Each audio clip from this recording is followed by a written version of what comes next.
కేసేసినోడు ఎవడండి? తెలుగుదేశం పార్టీకి సంబంధించినటువంటి వ్యక్తి. వేయించింది ఎవరు? చంద్రబాబు నాయుడు గారు. ఇవాళ వాళ్ళ రాజకీయ స్వార్థం కోసం హరీష్ రావు గారు ఏమైనా చెప్పుకుంటారు, అది పక్కన పెట్టేయండి. వాళ్ళే చెప్తున్నారు కదా అసెంబ్లీలో. కేసేసింది ఎవడు? నీ తెలుగుదేశం పార్టీకి సంబంధించినటువంటి నాయకుడు. అయినా మేము ఆపామా? పని ఆపలేదే. 990 కోట్లు ఖర్చు చేశాం కదా. రెండవది, ఈరోజు ఒక గవర్నమెంట్ ఆఫీస్లో ఉన్నటువంటి ఫైల్స్ తగలబడ్డాయి. అక్కడ ముఖ్యమంత్రిగా ఉంది మీ బ్రీఫ్డ్ మీ బ్రదర్ కదా, మీ వ్యక్తే కదా. అనుమానాలు చాలా ఉన్నాయి. నివృత్తి చేయాల్సినటువంటి బాధ్యత వాళ్ళది ఉంది. ఎందుకంటే వాళ్ళు అధికారంలో ఉన్నారు. వారికి అనుకూలంగా ఆంధ్రాలో కేసులు కొట్టేస్తున్నారు, అక్కడేమో వాళ్ళ ఫైళ్లు తగలబడతా ఉన్నాయి. ఇవన్నీ ఎందుకు జరుగుతున్నాయి? కేవలం వాళ్ళ స్వార్థ రాజకీయం కోసమే కదా. నేను అడుగుతున్నాను సార్, చాలా స్పష్టంగా అడుగుతున్నాను. రాయలసీమ ఎత్తిపోతల పథకం వలన రాయలసీమ ప్రాంత ప్రజలకి ఒక ఇన్సూరెన్స్, ఒక బాండ్ 3 టీఎంసీలు రోజుకి కానీ తరలిస్తే 101 టీఎంసీ ఎత్తిపోతల దగ్గర నుంచి మనం తీసుకునేటటువంటి కేటాయింపు మనకుంది, హక్కు ఉంది మనకి. మరి 20 సంవత్సరాల చరిత్రలో 3 సార్లు 4 సార్లు అది జరిగిందంటారు. ఇప్పటివరకు పూర్తి సామర్థ్యం 101 టీఎంసీ వాటర్ను వాడుకున్నటువంటి చరిత్ర ఆంధ్ర రాష్ట్రానికి లేదు అనేది నిజం కాదా?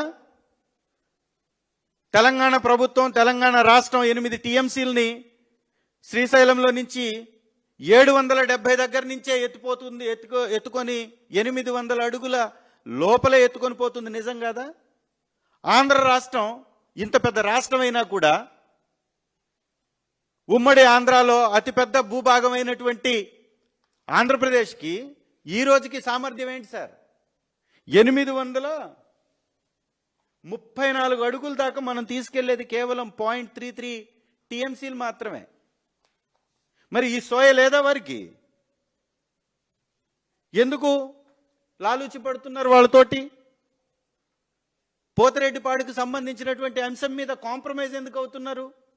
చర్చని సజావుగా ఎందుకు జరపలేకపోయారు? చర్చను పక్కదారి ఎందుకు పట్టించారు? అడిగిన ప్రశ్నలకు కాకుండా ఇతరాత్ర ప్రశ్నలతోటి కాలయాపన ఎందుకు చేశారు? సభని ఎందుకు తప్పుదోవ పట్టించారు? రాష్ట్ర ప్రజలకు ఎందుకు అబద్ధాలు చెప్తున్నారు? అడిగిన ప్రశ్నలు కాకుండా అనవసరమైనటువంటి వ్యవహారాలను మాత్రమే ఎందుకు మాట్లాడారు? ఇవన్నీ వారు సమాధానం చెప్పాలి.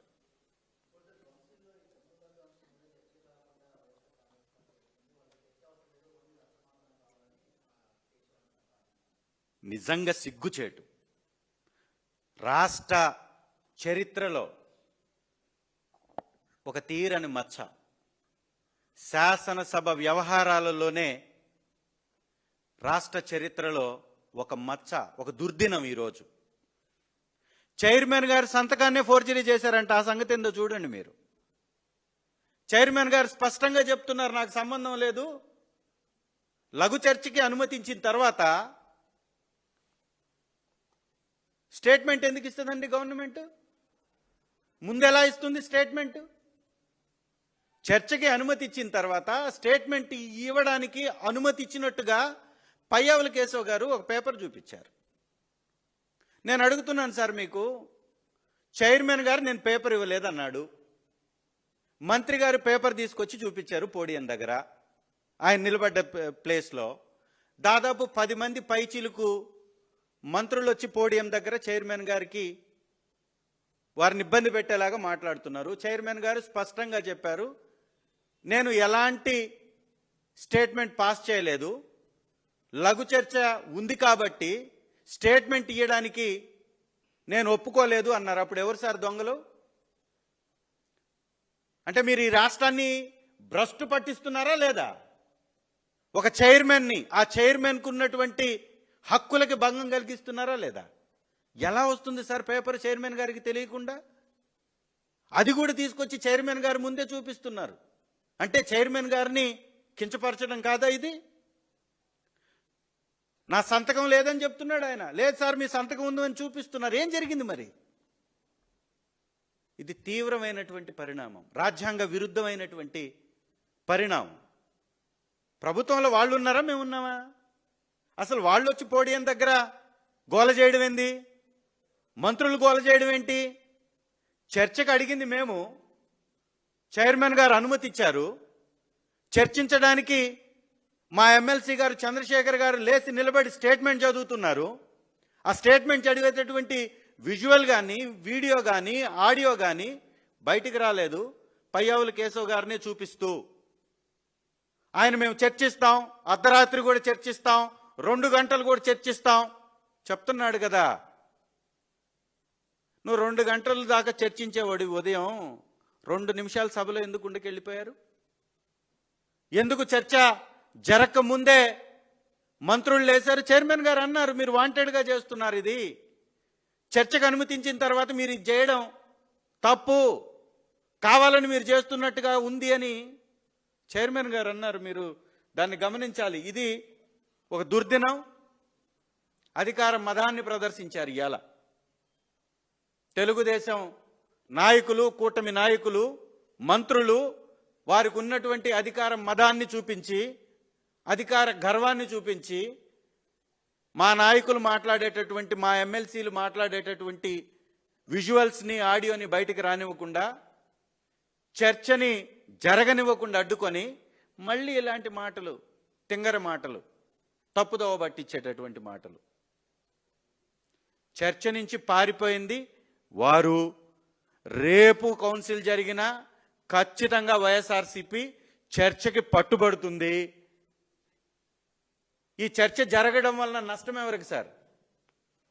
చంద్రబాబు నాయుడు గారి కుటుంబానికి, నారా వారి కుటుంబానికి నష్టం. కాబట్టి చర్చ జరగకూడదు. ఎందుకంటే ఒక హెరిటేజ్ అనేటటువంటి డైరీని, చిత్తూరు డైరీని చంపివేసి హెరిటేజ్ అనేటటువంటి డైరీని తీసుకొచ్చినటువంటి చంద్రబాబు నాయుడు గారు ఈ రాష్ట్రంలో ఉన్నటువంటి డైరీలన్నిటినీ తనో లేకపోతే తన నాయకులకు అప్పగిచ్చేశాడు. ఈరోజు ఏ తీగలాగినా కానీ హెరిటేజ్ డొంక కదులుతుంది, నారావారి కుటుంబ డొంక కదులుతుంది. ఆల్రెడీ చెప్పాం మేము. హెరిటేజ్తో ఇందాపూర్కి సంబంధం, హెరిటేజ్తో బోలేబాబాకి సంబంధం, బోలేబాబాతో వైష్ణవికి సంబంధం, వైష్ణవితోటి సంఘంకి సంబంధం, వీళ్ళందరి సంగమాలన్నీ కలిపి టీటీడీ తోటి సంబంధం. 320 రూపాయలకి సప్లై చేసినటువంటి ఇందాపూర్ అనే కంపెనీకి 658 రూపాయలకి కట్టబెట్టడానికి తెలుగుదేశం పార్టీ అధ్యక్షుడు, ఈ రాష్ట్ర ముఖ్యమంత్రి గారు ఒక స్కామ్ కోసం తీసుకొచ్చినటువంటి స్కీమ్ ఈ కల్తీ లడ్డు. లీటర్కి 375 రూపాయలు సార్. ఎవడబ్బ సొమ్ము? ప్రజల సొమ్ము, దేవుని సొమ్ము, దేవుని యొక్క సొమ్ముని లీటర్కి 375 రూపాయలు పైన ఎక్స్ట్రా. 321 రూపాయి ఏంటి? 658 రూపాయలు ఏంటి? అసలు చంద్రబాబు నాయుడు గారు చెప్పింది ఏంటి? అసలు ఏం చెప్పారు వారు? ప్రతిపక్షంలో ఉన్నప్పుడు కర్ణాటక డైరీని పక్కన పెట్టేసి, నందిని డైరీని పక్కన పెట్టేసి, ఎన్నో సంవత్సరాల నుంచి సప్లై చేస్తున్నటువంటి నందిని డైరీ, గవర్నమెంట్ డైరీని పక్కన పెట్టేసి నిబంధనలు తొలగించి కొత్త కంపెనీలకు పెట్టి ఇచ్చారని కదా వారు చేసిన అభియోగం. మరి నువ్వు నందినికి ఎందుకు ఇవ్వలా? ఇప్పుడు నందిని ఎందుకు సప్లై చేయట్లా? 800 కిలోమీటర్లు వారు ఇచ్చినటువంటి టెండర్లో మీరు క్లియర్గా ఉంటుంది. 20 లక్షల లీటర్ల నెయ్యి కొనుగోలు కోసం 9వ నెల 2025లో బిడ్ వేశారు, బిడ్ ఓపెన్ చేశారు, ఈ టెండరింగ్కి కాల్ఫర్ చేశారు. దానిలో మొదటి నిబంధనే ఫ్రంట్ పేజ్లో ఉంటుంది, మీరు ఒకసారి చెక్ చేసుకోవచ్చు. మొదటి నిబంధన ఇదిగోండి సార్, హైలైట్ చేస్తున్నాను. 16/9 బిడ్ డేటు. 120 కోట్లకు సంబంధించి 6 నెలల కోసం నెయ్యికి 20 లక్షల లీటర్లకి టెండర్ పిలిచారు. దీనిలో క్లియర్గా కౌగి 800 కిలోమీటర్ల లోపల ఉన్నటువంటి కంపెనీలు మాత్రమే ఎలిజిబుల్ అన్నారు. మీరు ఇక్కడి నుంచి తిరుమల నుంచి ఇందాపూర్ డైరీకి ఎన్ని కిలోమీటర్లు కొట్టండి? 953 కిలోమీటర్లు ఒకవైపు నుంచి, 855 కిలోమీటర్లు ఇంకొక వైపు నుంచి, 2 దారులు చూపిస్తుంది. మంచి దారి అయితే 960 కిలోమీటర్లు. మరి 800 కిలోమీటర్ల నిబంధనని ఇందాపూర్కి ఇవ్వడం కోసం ఎందుకు ఎత్తేశారు? 2013లో నుంచి ప్రీమియర్ అనేటటువంటి కంపెనీ సప్లై చేస్తుంది, అది దానిలో కల్తీ జరిగింది అని సిట్ నిర్ధారించింది కదా. మరి దాంతో మీకు 2013 నుంచి సంబంధాలు ఉన్నాయి కదా. ఇప్పుడు రీసెంట్గా కూడా బిడ్ వేసింది. ఇంకొకటి సార్, ఆశ్చర్యకరంగా ధూళిపాళ్ల నరేంద్ర గారు నడిపేటటువంటి సంఘం డైరీ మేము మొన్న చూపించాం. సంఘం డైరీ తోటి వైష్ణవి డైరీకి సంబంధాలు ఉన్నాయి. వైష్ణవి డైరీ ఏదైతే బటర్ మిల్క్ని సప్లై చేస్తుందో సంఘం వారిది. వైష్ణవి డైరీ గేట్ మీద ఒకవైపునేమో సంఘం డైరీ లోగో ఉంటుంది, ఇంకొక వైపునేమో వైష్ణవి డైరీ లోగో ఉంటుంది. వైష్ణవి డైరీకి సంఘం డైరీకి రెండిటికి సంబంధించినటువంటి ఒప్పందాలు ఉన్నట్టుగా అవి బయటపడుతున్నాయి. రిజెక్ట్ అయిన ట్యాంకర్లు ఎక్కడికి సరిపోయింది? వైష్ణవి డైరీ దగ్గరికి పోయాయి. కల్తీ జరిగిందని చెప్తున్నటువంటి ట్యాంకర్లు ఎక్కడి నుంచి వచ్చినాయి? మళ్ళీ రిటర్న్ ఎవరి పేరు మీద? మళ్ళీ టీటీడీకి రిటర్న్ వెళ్ళినటువంటి ట్యాంకర్స్ రీసప్లై చేసింది ఎవరు? వైష్ణవి డైరీ. వైష్ణవి డైరీ ఎవరి భాగస్వామి? సంఘం భాగస్వామి. సంఘం ఎవరిది? Dhulipalla Narendra, MLA, Telugu Desam party. ఇక్కడేమో ముఖ్యమంత్రి, అక్కడేమో ఎమ్మెల్యే. మొత్తం ఉన్న డైరీలన్నీ టీటీడీకి సప్లై చేస్తున్నాయి. ఇంకా ఆశ్చర్యం చెప్పినా సార్, సంఘం డైరీ గుంటూరులో పొన్నూరు దగ్గర ఎక్కడ ఆయన ప్లాంట్ ఎక్కడో ఉంది.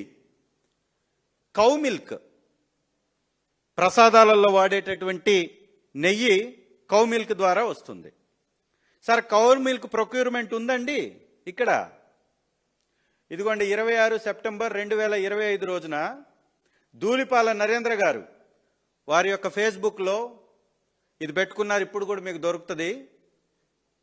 సంఘం డైరీ అని కొట్టండి. మీరు ఫేస్బుక్ని ఓపెన్ చేయండి. ఓపెన్ చేస్తే దానిలో క్లియర్గా ఏముంటుందంటే, సంఘం డైరీ 48 ఏళ్ల ప్రస్థానంలో చారిత్రాత్మకమైనటువంటి ఘట్టం. గుంటూరు రైతుల ఆత్మగౌరవం ఇప్పుడు శ్రీవారి భక్తుల ప్రసాదంలో భాగమైంది.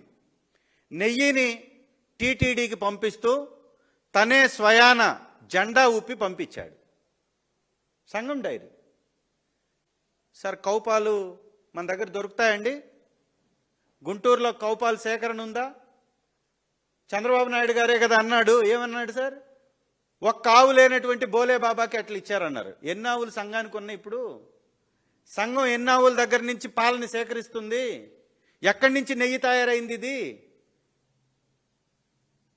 తీగ లాగితే డొంక కదిలింది. చర్చ జరిగితే వాళ్ళ పాపాలు బయటపడతాయి, వాళ్ళ ఆర్థిక లావాదేవీలు బయటపడతాయి.